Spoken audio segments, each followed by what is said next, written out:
Alagiah died this morning at the age of 67. He was at home, surrounded by all his family. He was diagnosed with stage 4 bowel cancer in April 2014. His chances of living more than 5 years didn't look good, but he defied all the statistics. George kept working here in the newsroom until September last year. He loved it. It kept him going. He was very proud to do this job. He was a brilliant, award-winning journalist, a great team player, one of the most respected people here, and he had an extraordinary career. But above all, he was a very fine human being, as his friend and colleague Alan Little will now tell you. 3, 2, 1, go take. At 6 o'clock, the ground war on Iraq has begun. Millions knew him as the face of the 6 o'clock news. Good evening and welcome to the 6 o'clock news. And for his calm, unflappable authority. Good evening and welcome to the BBC's News at 6. He was born in Sri Lanka in 1955 to Christian Tamil parents. As a child, the family moved to Ghana. This is the road. And he was swept up in the early optimism of a young nation newly independent of British colonial rule. We knew that Africa was going to be united and that Ghana and this country was going to be at the centre of it. I mean, I think that was a kind of dream. At 11, he was a migrant again, this time to England, where his parents enrolled him in a Portsmouth boarding school. Here, though there was some racism, he learned to adapt to a new culture and to thrive. At Durham University, he met his wife, Frances. I think when we got married, we were aware of a sort of meeting of cultures. You can see that in the wedding photos. We've got 2 sons, Adam and Matthew.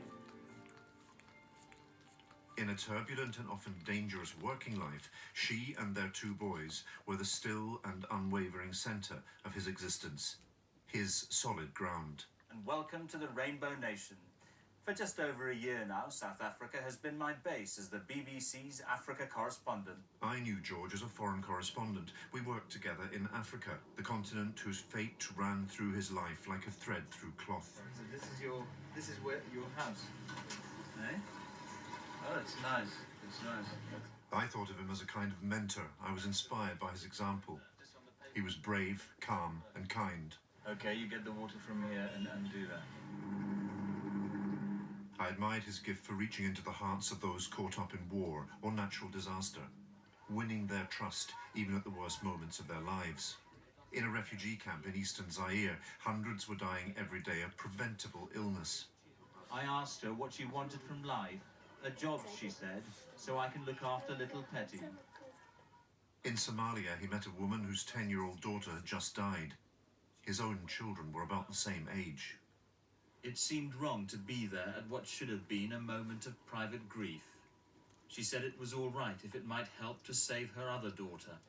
I haven't the heart to count, and it doesn't really matter. There were moments when he crossed the line between merely witnessing and actively intervening in the pain of others. We took those we could manage to the French military hospital. At times like this, it's impossible not to cross the line that divides us, the observers, and those we observe. The Rwandese translator we worked with then, Seth Ngarambe, told us his Tutsi wife had been murdered by Hutu extremists. But he was later accused of complicity in her murder and jailed. George wanted to know the truth, however painful, and went to find him in prison. The nature of their reunion, the power of it, says something profound about the George we knew and his extraordinary talent. Looking better than I thought. Yes. Eh? Come, Seth, can we go and talk somewhere? It's wonderful. He even charmed men at the heart of Sierra Leone's normally secretive diamond trading business. Look, this is the biggest you've seen all day. Yeah. The world of the so-called blood diamond. This is something to write home about. No, this is about $2,500. So you're in the clear. In Ghana, he went back to his old school. Somewhere in here is me. Gone. Yes. Well done. He would later say that he was destined to spend his adult life in Africa dispelling the dream he had nurtured so carefully as a child. He was in Johannesburg in the Mandela years, a time of bright promise. Mandela, in his 70s, was about to remarry. And now, sir, the future, you're a man in love? It is a wonderful moment for me. as anybody else to be in love. When he returned to the UK, he brought to the studio a wealth of wisdom and experience gathered over years on the road. Though in the seconds before his first 6 o'clock news, there was some trepidation. At 6 o'clock, these are tonight's top stories. He was diagnosed with cancer in 2014. After a grueling round of treatment and multiple operations, he couldn't wait to be back in the tumult of the newsroom. He was deeply moved by messages of support and affection sent in by countless viewers he'd never meet. And on his first day back, made this small concession. And I just want to say it's good to be back with you. That's all. Off-screen, George was funny, clever, a generous and confiding friend, and full of energetic hope. There was something infectious about his optimism. You always walked away from time with George, feeling better about the human race and the world in general. And that's the BBC's News at 6. The migrant boy whose family left Sri Lanka with nothing found his home in a changing Britain, and he took this country to his heart. It's goodbye. The news continues, though, here on BBC One.